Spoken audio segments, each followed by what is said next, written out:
কেমন আছেন সবাই? আশা করি ভালো আছেন। আপনাদের দোয়ায় আমরাও ভালো আছি। এই তো শীতের শুরু, পরীক্ষার জন্য পিঠা কিছুই খাওয়া হয় নাই। তো আজকে মনে করছি সকাল সকাল রান্নাবাড়া সেরে খাওয়া দাওয়া করে দুপুরে পিঠা বানাবো। শীতের মাঝামাঝি চলছে। এটাকে জানি না কি পিঠা বলে, তবে আমাদের এলাকায় কুশলি পিঠা বলে, এটাকে পুলি পিঠাও বলে। প্রথমে ভাজি করে নিলাম সুজি, আলু ভাজি দিয়ে করবো এটা। আর এখানে ফিরনি রান্না করেছি, তারপরে আটা সিদ্ধ করে নিলাম। আটাটা সিদ্ধ হয়ে গেলে তারপরে একা একাই পিঠা বানাবো, তাই অল্প করেই বানাচ্ছি। আর আমার সাথে আমার ছেলে আছে হেল্প করার জন্য, আমার মেয়ে আছে, ও পিঠা বানাইতে এবার প্রথম, তাও সুন্দর করে বানাচ্ছিল। আটাটা ভালো করে সিদ্ধ হয়ে যাক।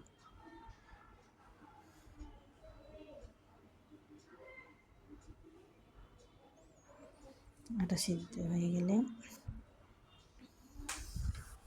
আটা যত ভালো করে নাড়বেন তত ভালো পিঠা হবে। আটাটা যত সিদ্ধ হবে, নরম হবে। তারপরে আটাটা গরম গরমই আপনি যদি ওটা সুন্দর করে বেলে নেন, তাহলে আরও সুন্দর নরম থাকে। নাহলে শক্ত হয়ে যায়, ফেটে যায়, ভাজার সময় সব ফেটে বের হয়ে যায়, তখন আর ভালো লাগে না।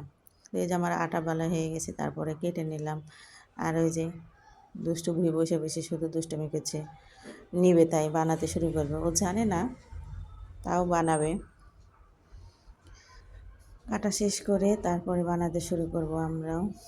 একা একা এগুলো বানানো হয় না, তারপরও আমাদের শহরে তো সেইভাবে মানুষ পাওয়া যায় না। তাও আমার যা আছে সবাই ব্যস্ত, তো একা একাই আমি আর আমার মেয়ে আর আমার ছেলে তিনজনে লেগে বললাম। আমার ছেলে বলছে আমি ভিডিও করে দিই, তোমরা বানাও। যে অনেকগুলো কেটে নিয়েছি, তারপরে বানাতে শুরু করলাম। বানাতে বানাতে আমার অনেক সন্ধ্যা হয়ে গেছে, তাও অল্প কয়েকটা বানিয়েছিলাম। আমাদের গ্রামে অনেক মানুষ নেই, আর সবাই মিলে একসঙ্গে বসে ভালো বানাতে শুরু করে, মজাই হয়, আনন্দের জিনিস শীতের পিঠা। তারপরে কষ্ট হলেও খাওয়া লাগবে, শীত চলে গেলে তার এগুলো খাওয়া হয় না। এই কারণে শীতের সময় পিঠা পুড়ে না খেলেও হয় না। তবে আমি অত পছন্দ করি না, আমাদের বাসায় বা বাসে কেউ খায় না, তা বানিয়ে খাওয়ালাম। আরও অনেক রকম পিঠা একদিন একদিন করে খাওয়াবো। আজকে এটা খাওয়ালাম, আবার যখন খাওয়াবো তখন আপনাদেরকে দেখাবো অন্য কোনো ব্লগে কী পিঠা বানাচ্ছি। আমার সঙ্গেই থাকবেন, আশা করি আপনাদের ভালো লাগবে। এই যে আমার পিঠা বানানো কিছুটা হয়ে গেছে, আরও কিছুটা বানাবো।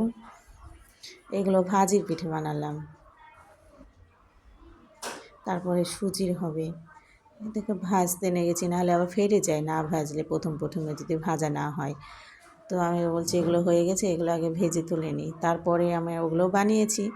আর এই চুলাটা আমার অনেক দিনকার, এই চুলার বয়স 26 বছর চলতেছে।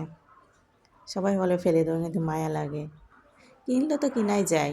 তারপরে দেখেন এই জিনিসটা অনেক সুন্দর মজবুত, এরকম আর পাওয়া যায় না।